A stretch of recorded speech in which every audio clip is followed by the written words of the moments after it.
උසස් පෙළ න්‍යාස ගැටලුවක් ගෙනාවා තීරි වලට පැහැදිලි කරන්න. ඒ න්‍යාසය දීලා තියෙනවා. ඒගේ 500 බලය, ඒගේ 495 බලයේ අගිය තමයි අහන්නේ.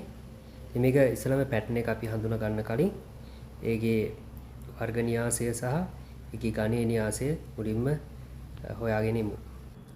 ඉදිරියට සුළු කරන් යමු. මේ විදිහට හරස් අතර ඉරයි කිරින් අතර ඉරක් ගන්න පුළුවන්.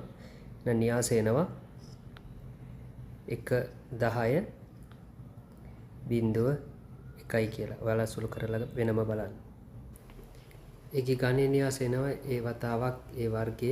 ඉතින් ඒ සහ ඒ වර්ගයේ න්‍යාසය සුළු කරාම එනවා 1 15 0.1 කියලා. දැන් අපිට රටාව හඳුනා ගන්න පුළුවන්. වර්ගයේදී 5 තිබ්බ කියන්නේ නම් 5 හරක් 2 3 එනම් 5 හරක් 3 එහෙනම් ඒ එන්න ඕන 1 5යින් 0.1 කියන න්‍යාසය. ඒ n ගේ න්‍යාසය. අපිට පුළුවන් ආදේශ කරන්න 1 5 හරක් 500 0.1 අඩු කිරීම 1 5 හරක් 495 0.1